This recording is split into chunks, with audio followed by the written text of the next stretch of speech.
Welcome back, ladies and gentlemen, to another Zaggard-tastic video. It is I, your friend, the one, the only, Z, a single gut-erd, Zaggard, and I hope you're all having a wonderful morning, noon, night, evening, whatever time it is for you today. Welcome back to the Dragon's Den, where we are going to talk about Spy Family. There we go. You kind of got it. Well, we didn't rehearse. That's true. And all this is unscripted because I can't write or read. Are you Leah Michelle? Who? Leah Michelle. Who? Musical theater Easter egg for ya. Leah Michelle, who played Rachel in Glee, who's Fanny Bryce on Broadway now. There was a conspiracy going around that she couldn't read or write. It's really funny. It's not true, but it's funny, obviously. That's... She's a good grown woman. There's like all these hints in the media. Okay, anyway, let's not focus on anime. That right now. We're talking about anime. Literally not anything to do with Leah Japan. Michelle. Yeah, not America, not Glee.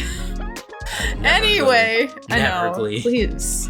That's It was literal such a garbage. bad show, but then everyone was convincing themselves it was good, including me for a little bit. Okay, so yeah, we are reviewing the first. You too, apparently. We are reviewing the first season of Spy Family. Well, that's already kind of hard to say because some sites say it's the first season and some sites say that it's 2 seasons. But I like to think of it as 1 season, and they took a mid-season break because they stopped only for a few weeks in December. Yeah, and like the site we're watching it on too says it's season 1. Yeah, but then other sites say season 1 and season 2. Okay, well, you know what? We'll just say it's We're calling it the first season. Yeah, we're calling it the first season. We can say like the first part. I don't know, or we can say like how much of the manga it's through, if you want. No, that's even harder to do because... Never mind. Because it's a slice of life, it doesn't have arcs like... Okay, never mind. Yeah. But the first season of Spy Family. Mm-hmm. First, what did you think of it? And then I'll say what I have to say. I think the show is a perfect combination of slice of life and like your classic action anime. And I love that about it. I think it's so good. I did like the first half more than the second, to be honest. Maybe it's just because we took a break and I like kind of lost interest a little bit because we took a break. Mm-hmm. But yeah, I really loved it. Yeah. And it's just the cutest show. It really is the cutest show. I have something in my eye. Yeah, it's just the cutest show. It's well written, great characters. I don't really have any complaints about it. Like, it's just so good. I have to agree. However, I have a little bit of an unfair advantage because a few years ago, I found out about it as a manga first. Yeah. And I started reading it. I was like, oh my god, this is a great manga. Claire, you're going to have to read this. Yeah, you told me about the manga. Yeah, it's going to come out as an anime. I knew it was going to be an anime. And people were going to love it as soon as it came out. And I was right. Because you were even just telling me about the manga. And I was like, this sounds delightful. It is. And then you were consistently laughing when you were reading it too. Yeah, because it has like the perfect amount of like heart and comedy and action. Mm-hmm. There's like an innocence to it. Mm-hmm. And it would only work as an animated or comic book format. You couldn't do this. You could try to do it live action, but it wouldn't work the same. Because there are certain things that you can't do outside of animated or comic book sort of stuff, like you're being super strong and some of the weird stuff that she does when she's super strong. Yeah. Like the tennis episode. Oh, yeah. And she hits it as hard as she can. Yeah. And she slices the tennis ball. Yeah, and like they do the whole like, you know, she's an assassin, but also a superhero kind of thing. They don't say that, but like they might as well be because it's anime and everyone's like, everything's exaggerated in terms of like their strength level. And like realistically, Twilight would not be able to do all the stuff he does. Like he remembers all these different little things to come up with the perfect response for. That's not how it works. Most spy stuff is like you plan a certain amount, and then there's a lot of free falling or ad-libbing that you do. Yeah. When you're talking to a person, because humans are not that predictable for the most part. Maybe spies can predict things to a certain extent. Yeah, like the really good ones, like him. But the level he goes to is insane. Like he's like he learns every little detail about every single person. Exactly. To like the minute. Well, if she says, "What's your favorite food?" Then you reply with these various answers, and then if she replies this way to that answer, it's like, I'm sorry, no human would be able. Yeah, they're making him seem. I mean, like they're also making him seem like obviously he's like supposed to be a protege and like insanely talented, but they're not explaining like protege. Protege. Not the right word, but like, you know, he's like insanely skilled above his class. But they don't like establish like, oh, well, he it's like, oh, he has an eidetic memory or something, photographic memory. Like, they don't say that. They're just like, he's just super talented. He's just really good at everything. He's good at it. Yeah. So like, obviously, they're not trying to go for super realism. And even the way the show starts is like such a great way to start a show because it creates this political drama. Yeah. But also creates this world building just instantly like that. It's like there was a war between the East and the West, and lots of people died, and now they've had a peace treaty, but it's a very fragile one. Yeah, so it could break at any moment. Yeah, it could break at any moment. So there's tension there. So this guy, Agent Twilight, who works for a company called Wise, their whole job is to make sure that nothing happens in the West country. Yeah. To make them fight with the East. Exactly. Like even the most minor thing, like, oh, there's a politician who wears a toupee, and this guy's selling pictures of those toupees. They infiltrate it and steal those pictures before they can get sold, and then burn them. Just so that way that guy's reputation doesn't get ruined. Oh yeah, I kind of forgot how fragile it is. Like, I knew it was fragile, but like, the stakes are really high. They're like trying so hard to prevent anything from possibly stopping the peace in this world. Yeah, literally anything. Yeah, which is really cool because they're not in Japan. It's like this other world. It's basically supposed to be like Eastern and Western Europe. Yeah, but they're not saying it's Japanese. Well, because it's more European. Yeah, so it's really cool the way they're like having European influences in like a very anime show. Mm-hmm. I mean, it's not unheard of. Attack on Titan is basically a European made-up world, but it's still very well done. I just haven't seen many like non-Japanese animes in Japan. Yeah. Yeah, that's because it's because you write what you know, and most Japanese mangaka and anime writers are Japanese. Yeah, like even places with another world, there's a lot of Japanese influences, like with Hunter x Hunter and everything. Hunter x Hunter, One Piece has a lot of which moments is again like fine, and I understand, but it's like very interesting that this one is just like very European, like the clothes they wear. It's kind of like it's taking you back to like 1940s, I guess, is the time period, or maybe 50s. You can say 50s maybe a close bit. to the 50s. Yeah, 40s and 50s. So like it's really cool. It's not steampunk, but it's like that has that similar element. Or it's like, what is this time period? And it's really cool the way they do it. But they don't have any like insane technology for the most part. It's all pretty realistic. Yeah. So far, I mean, there might be like a couple things where it's like with the face masks. Yeah, the face mask is the most unrealistic. It's very thing. Mission Impossible. Yeah, they do that in Mission Impossible too. So it's not like it's a classic spy thing where you can make a perfect face mask and then perfectly mimic someone's voice. I remember there was even a video about a CIA agent talking about it. It's like we've never had technology that could make a person's face. It would be too impossible. Like there's too many imperfections on a human face. Oh yeah, and like if they did like. That would be like a mask. That would be like used as a weapon. That all countries would be trying to get their hands on this technology. Yeah, it would be. Espionage would be the most important thing. Yeah. Because you could easily kill someone, have someone infiltrate and become that person, and then have them say like, "Oh, I hate all these groups of people. Let's just attack." Yeah, exactly. So. And the more I think about it too, the more this has a lot of Mission Impossible influences, whether the manga writer realizes it or not. But it's because it's like it is like this like super it's a world, or the action is obviously not supposed to be extremely realistic in the spy is culture, the spy aspect, but it is grounded in a form of reality. So I think it's very similar. There's some reality to it. There's like 2 or 3 things that are unrealistic, like your strength. Oh yeah, I just meant like the whole political aspects of like the war and like just of how the government. How fragile peace can be right after war. Yeah. And how like even the littlest thing can ruin someone's political career. Like the whole toupee thing. That's just to save that guy from getting out of office, so that way they don't put someone who's more of an extremist in. Yeah. And they're very like once one domino falls, kind of like then they're just trying to prevent any bad thing, any dominoes from falling. And it literally, and I love how it starts with him being like, "I am a spy. I will never have a family. I will always be unknown, and all my actions will never be known by anyone." And then his next mission, you have to have a family. He's like, "What?" Yeah, that's how it starts off. It really starts off really strong. And then it immediately gets into the wacky stuff. Because then he goes to get a kid from an orphanage. Who can read minds. Yeah, he accidentally finds the one kid who just escaped from a criminal organization that did a bunch of experiments on her. Yeah. That made her able to read minds. Which we don't really know much about Anya. Anya's backstory. Yeah.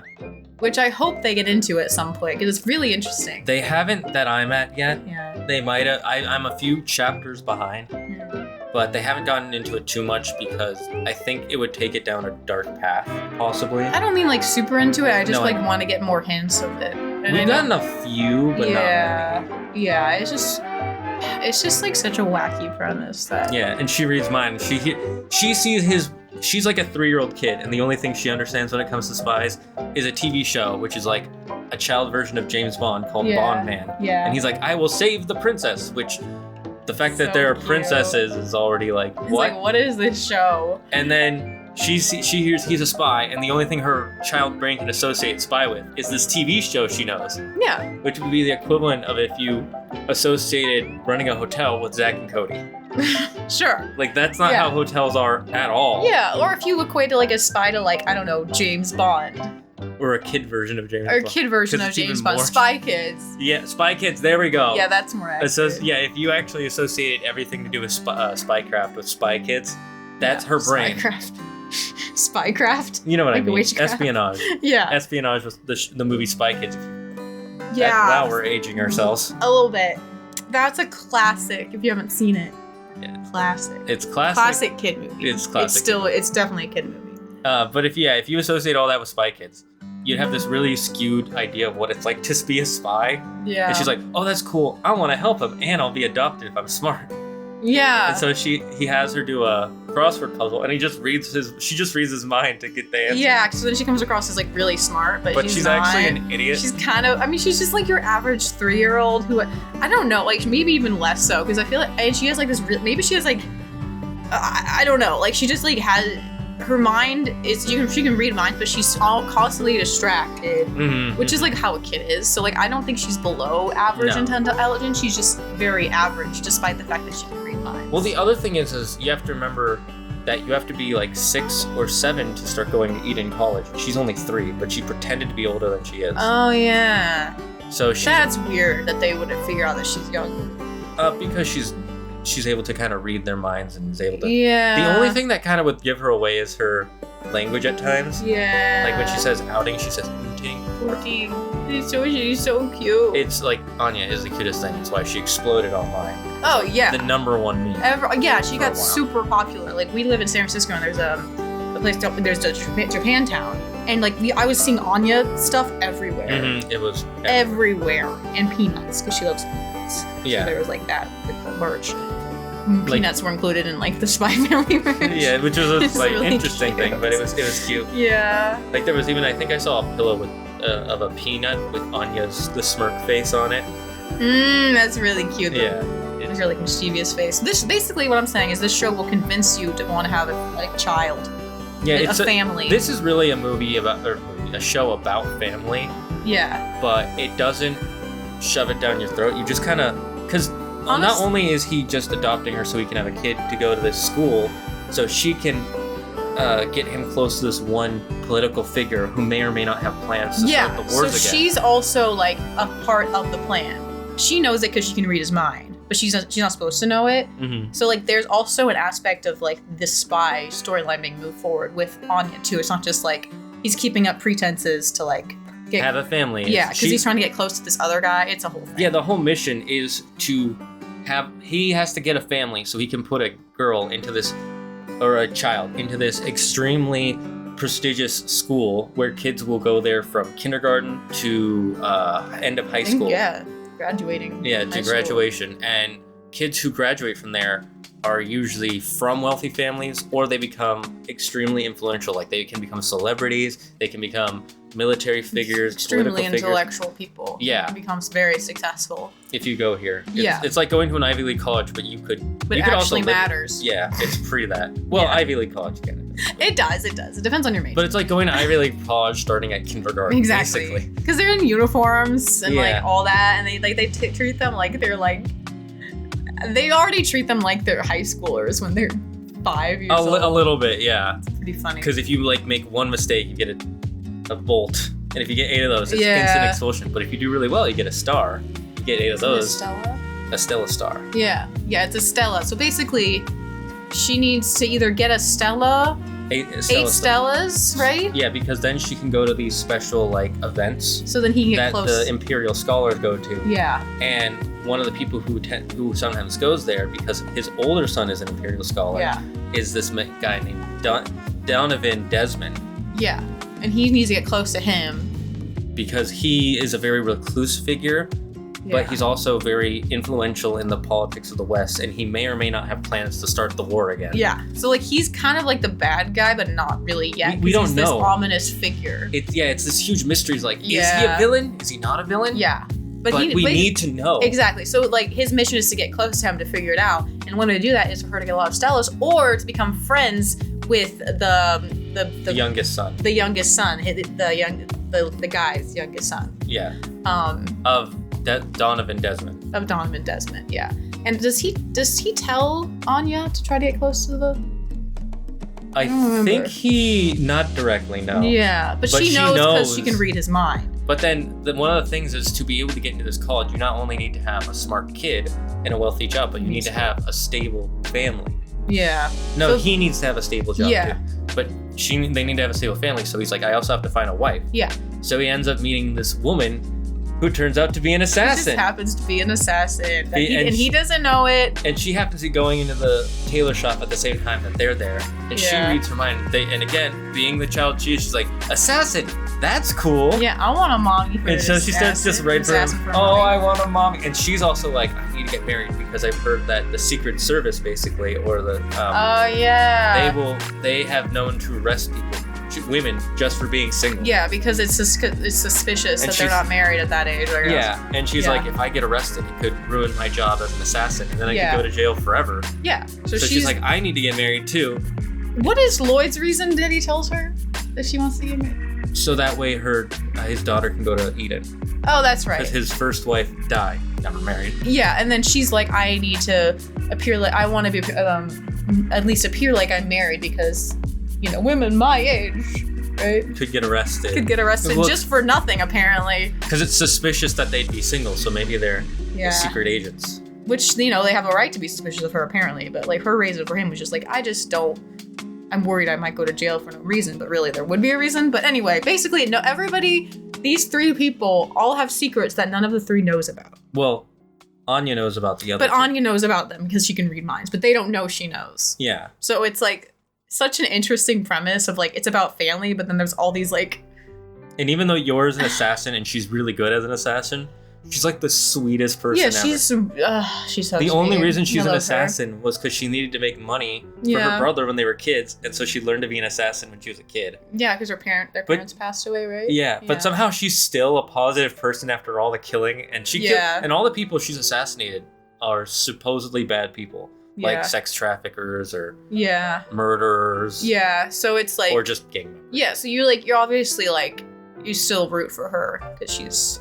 And you can slowly see Lloyd and Yor kind of liking each other more and more. Mm-hmm. And they both have a secret they need to keep from the other. Exactly. So interesting. And you were like, basically Anya's like not only like the cutest, but she's kind of like the audience in a lot of ways too. Mm. Because we know what's going on in their head, know what's going on, and she knows what's going on.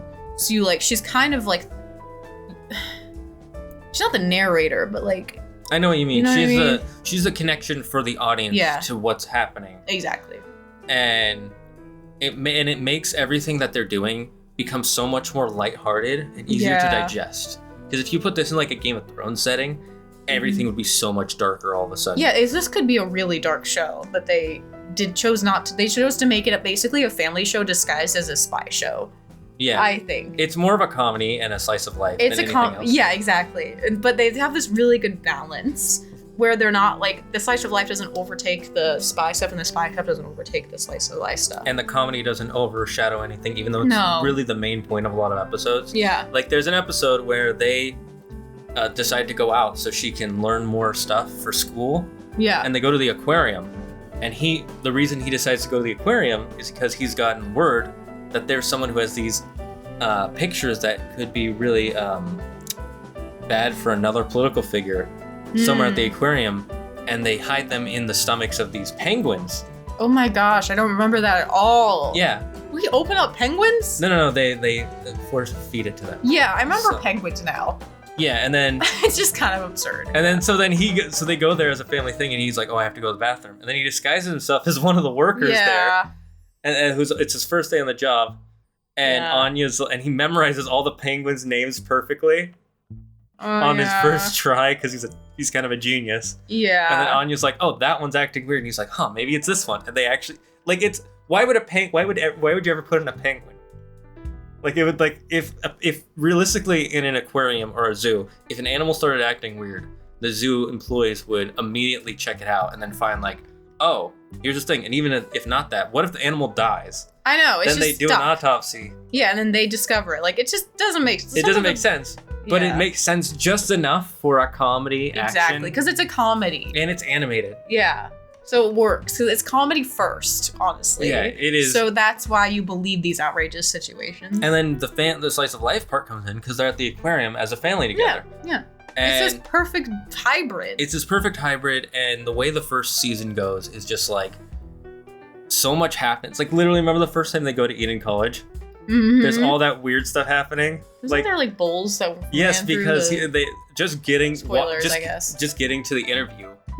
The headmaster, or the head one of he makes them go through these tests to prove that they're worthy to go to this college. Yeah, that's right. It's and like, what is this Hunter for children for and children families to get into this overly weird Ivy League school? And they're walking, and he's like, "These people, they are truly elegant, quick."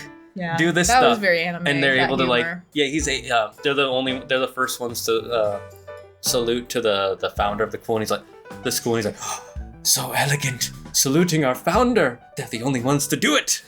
And then there happens to be a stampede of the animals in the school farm. Yeah, the whole thing is just like. And they're like, who released that? It's an actual thing, and they end up stopping it. And they get dirty, and then they have a change of clothes. Yeah. And he's like, they're so prepared for this. Yeah, like that's so elegant how prepared they are. Because they happen to have a change of clothes just in case something like this would happen. And then the funniest thing is, after that, there's a kid who's stuck in one of the grates, and the dad, Lloyd, he's like, how are you gonna get him out without getting dirty? He just steps into the dirt, pulls him out.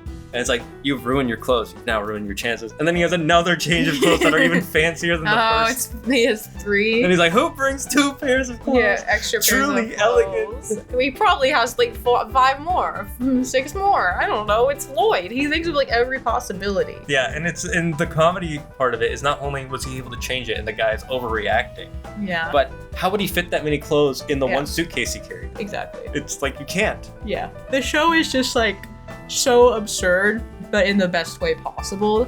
And they know how to balance the absurdity with like the seriousness of like war and stuff like that. And I love the head professor. He was, when I first started reading it, he was my favorite character almost immediately. The elegant guy? Yeah. So elegant. I haven't seen him lately. That's because they haven't been doing a lot of school-related stuff. Because the school is kind of more of a set for them, not a main focal point. Yeah, I mean, honestly, I think the show shines best when the family's all together. Agreed. It's when you get all 3 of them. Yeah, which I'm not surprised. And then the way the first half or first season, however you want to decide it, ends with Bond. It ends with them hinting at them getting a pet for Anya. Yeah. And not only do they get a dog, they get a dog that was also experimented on and can see the future. Yeah, because that's a thing. But he can't speak because he's a dog. But Anya can read his mind. Anya can read his mind and sees the images, and so she can see the future sometimes. Yeah. And that's how season 2 or part 2 just starts with them. Yeah, they're kind of like the perfect pair. I will say I'm a little disappointed the lack of Bond in the rest of the season. He hasn't had like any. I mean, like, I get that he's not like Lloyd's dog and he doesn't know that he can see the future and Lloyd can't read minds. Yeah. But it's like, I just wish like Bond was like more of a focal point in some of the episodes. Well, yeah, I agree. Maybe later, I don't know. I think there's a thing happening in the manga, or it might have ended. I'm kind of behind, where some stuff happens, and I think Bond is going to play a part in this storyline, but I'm not sure. Okay, interesting. Interesting. It's the current arc I'm on is the darkest arc yet, but it's still so cute and lighthearted. Yeah. I mean, it's just lighthearted enough to where you're not like actually worried, but you're also like, damn, this got pretty close to dark. Like, yeah. And remember, there was one part at the end of at the beginning of season 2, where a guy almost is like, we got to get rid of Anya because she knows our plans. It's like, boss, you want to kill a kid? Yeah, they were like sort of gonna kill her. Well, they were like, can we just tie her up for a bit? Like, yeah. But then she gets out of it because Bond is so big, she's so small, so they run away. And yeah. He's like a fluffy horse. Yeah, she's like riding on his back. It's so cute. It's adorable. You mean, yeah, obviously there were like some high stakes situations, but they don't make it too dark because it's not what the show is. And it's about kids. Like, realistically, these kids are like 6 years old. So if they made it too dark, it would be really sad. Mm-hmm. Be like, anime's done it before, but it would take it down this really dark road. Yeah, and it's this a comedy. Is not that kind of anime. It's not that kind of anime. You could watch this with anybody. I think if this anime came out 5-10 years ago, I would have used this to introduce Claire to anime. Yeah. Yeah, because it's one of the, it's just like anyone could enjoy a show. It's a, show for all ages, as they say. And it's like Pixar movies and stuff like that. Yeah, exactly. And unlike some anime where it's hard for people to get into them because they have a lot of references to Japan and Japanese culture, and so it kind of makes it hard to get the comedy. Mm-hmm. This show doesn't do that. It's very international comedy. Yeah. That anyone could get. Like, the most I agree. That is kind of Eastern or Japanese is some of the slapstick. But slapstick is universal. Yeah, and it's not too much. Like, there's a lot of slapstick in like One Piece that I think like some Western cultures would be like, too much. Well, the other thing with One Piece though is there's so many characters and moving parts, is a lot of slapstick is in the background. Yeah. It's not a main focus, I'm just saying. Yeah, but whereas with Spy Family, it's always in the front. Mm-hmm. It's always a focus in pretty much any comic scene. Mm-hmm. And like the only unbelievable part is the anime stuff, and it's a cartoon already, so you're like, your brain's already like, oh, I can. Yeah, because like, and also like, especially Western culture, like a lot of people think cartoon means kids still, sadly. It's getting better, and like, especially because more people in America like not just America, but internationally like anime more now, so like they understand like, oh, there's a lot of dark stuff in anime, and that can be in animation too. And this is a good it's not bridge. So it's not like it's like, oh, it's just gonna be a kiddie show. But like you said, this is a good bridge because there's like the fun kiddie elements, or like family elements, but also there's the overarching story of the war between the East and the West. Yeah, which makes it a little bit more of like an adult And that's show. always in the back of your head. Like, what is gonna happen? Is Donovan Desmond really an evil villain, like planning to start, or is he just misunderstood? Because there was another guy in one of the last episodes of part 2, season 2, where they're like, he has a secret that can't get out. It could cause the war, and then it turns out it's just. No. So they might watch it. I don't want to give away the end of the episode. Spoiler warning if you haven't seen the show. Okay. But if you guys know what I'm talking about, there's like a whole 2-part episode about an insane tennis match. Oh yeah. The tennis match is insane. Like it's like perfect levels of anime insane, where they're like able to beat people shooting at them. The special rackets, remember? Mm-hmm. And it's all to get this one painting that has a secret code that'll tell them where there's a secret book that'll end the world, or that'll start the war again. Yeah. Spoiler again. And it turns out it's just a book with a list of a bunch of actresses that he liked. He's not even attracted to them, he just supports them, but his wife was uncomfortable with it. Mm-hmm. So he hid the book away somewhere so she wouldn't find it. Yeah. I honestly didn't really like the tennis stuff. I'm sorry. It's fine you didn't like it. I liked it enough, but I was like, this is a little too unbelievable that like, I know they're spies, but they're way too good at tennis. Yeah, that's fair. Especially because they start... there's a whole thing that happens. It's like, okay, this is kind of insane. More than usual. That's fair. Yeah. But the show is still so good. Yeah. So it's not like it... Mm-hmm. It's not even like... I don't know what to say about this. It's just beautiful. Watch it. The first half, you could tell the animation studio wasn't sure how popular it would be. So they tried, but there was also a lot of... the quality wasn't like the best. They cut corners a little? No, I think it was just like, we're gonna do a good job, and then in the second part, they were like, this show's popular, and you could immediately, from the first frame of the second part or season 2, they bumped it up. Yeah, then that's why you could argue is a season 2 because they like bumped up the intro animation. They changed the song. It's a different animation opening, which is very common in anime. Yeah, the arcs change. So like maybe that's why for like Western cultures they were saying season 2. Maybe. You know, because it was like there was a break and the whole intro changed. But that's pretty normal in anime. Yeah. So that's why I don't say it as a season 2. I don't think it is either, but because literally season 1 ends and then season 2 starts from where season 1 ends. Yeah, it's like very much like this is what's going to happen next. Stay tuned, not like, oh my gosh, it's ending for the season. Yeah, wait till next season. Yeah. I mean, they do that at the end of season sometimes too. So I mean, like this season's ending just felt more like a conclusion to a season as opposed to the last parts. I get what you mean. Yeah. It felt more like a break. This one felt more like the season finale than the last one did. Yeah, agreed. It like literally season 2, the animation goes up in every aspect. The art, but they don't change the art style. That's what's great. Yeah, thank goodness, because I love the art style. The art style is so beautiful. And it literally feels like it's ripped straight out of the manga and just colored in. And animated. Yeah, well that's good, because I know how much you like the manga. The manga is so good.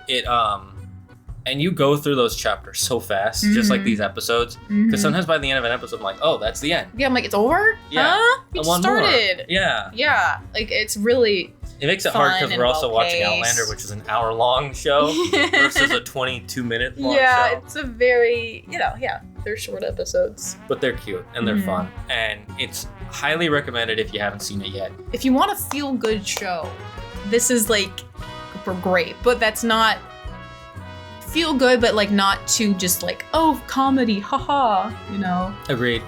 And if you have any comments about the show, please comment down below. I want to talk to people about the show and how beautiful their characters are, the animation, everything, the ridiculousness, the great, like the good, the bad, the ugly. It's getting pretty popular. It already got pretty popular. I think the only reason its popularity is waning right now is because it's just not currently airing episodes. Yeah, but they just finished. Yeah, they just finished, so it's understandable why. I'm not mad. Like, more episodes now. Like, give the animators some time. Although they're probably not taking a break. They're probably animating another show right now. But give it some time to build more story stuff and then animate that. And I can't wait to see what they do with I think legitimate season 2. Yeah, I just think it's really good if you like want something like really lighthearted, but that isn't just like a sitcom. Nothing against sitcoms. I love sitcoms. But if you want something more than that, but still like really lighthearted and good on the comedy, like this is the show for you. Yeah, exactly.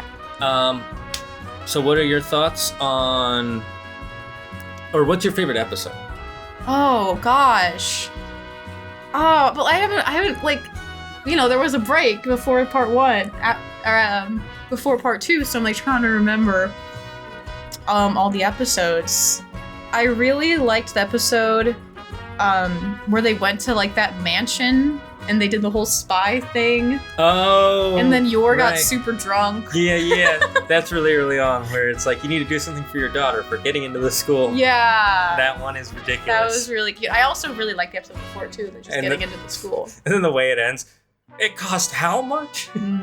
It was that, those two are great episodes and they're good introductions to the show. Yeah. My favorite is actually probably the beginning of part 2. With the whole Bond man story. I was thinking that one too. Because not, like Bond alone, like you think dog and there's like certain types of dogs you think of. And they pick like the most cutest, fluffy. Not a tiny dog either. He's a big old dog. Yeah, he's like a big fur ball. Yeah, but he's still so cute. So it is conventionally like a cute dog, but also not. Yeah, it's like that cute old man dog. Yeah. And he's kind of like a puppyish sort of when he gets scared. He's like, ooh. And he's and he goes, morph, morph, morph, morph. Which is like... And then even when they see him, he's like, look at him. He's got his cute outfit and his gloves on, like Bond man. Yeah. Because his fur is black from here down. So it's like he has gloves on. And like, this dog's too, because Jagged over here is not a fan of dogs. I am a cat person. He loves this dog. If I could have that dog in real life, I would pay $10,000 for it. That's a bit much. But it has to be able to tell the future. That's a good deal if it can tell the future. Yeah, I know, no, actually it's not, because you can tell the future, but then you can't even read its mind, so what's the point? That's fun. How will you know it tells the future? It would have cute, hysterical antics, and I could make a TV show. It'd be like That's So Raven, where it goes... Morph? That's exactly how it is. Borf. Because, that's what is it, onomatopoeia? Yeah. And so they say, that's what it's barking. It's like, for us, it's bark, bark. There, it's borf, borf. I think that Japan? I don't think that's a Japanese thing. I think that was specifically the mangaka and the animation team decided for this dog. Oh, that's cute. So it has more of like a personality kind of, or like a specific, unique. In Japan, they have a different one that's not bark, something else. It's similar. Yeah. I think borf is one of their onomatopoeia. Because you know how we have bark and bork? And rough. Rough. Rough. Like there's multiple, so. But I think they have bark and borf. I think borf is more for bigger, kind of older dog. Which is what he is. Yeah, he fits. Really cute. And literally everything about this series is perfectly handcrafted. It's so cute, but it doesn't feel like a kid show. And it's also ridiculous. It can be a kid show, but it isn't. And it's ridiculous, and it knows it's ridiculous. Remember the art competition with Damien? Oh, yeah. And what they end up making, and then they win the first... Spoilers. They win the first place prize. Yeah. Because he's our nation, and it's brilliant. Yeah. It's so cute. We have to put semi-spoilers for this review, apparently. Yeah. I mean, these aren't huge plot points, but we're still kind of spoiling. We're spoiling big parts in episodes, but big parts in slice of life. Well, this was a slice of life. I'll put up a spoiler warning anytime. Yeah, it's fine. Yeah, I really like the show.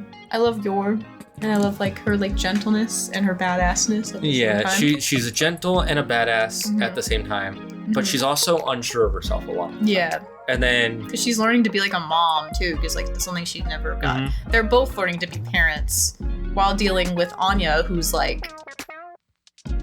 both an easy kid and a not easy kid. Yeah, she's the perfect trouble child. Yeah. Because you love her. But she's a sweetheart. And she's a sweetheart, and she's trying. Yeah. But she also is kind of an idiot. Yeah. And she's a bunch of energy. And neither of them knows how to keep up with her while still being firm as parents.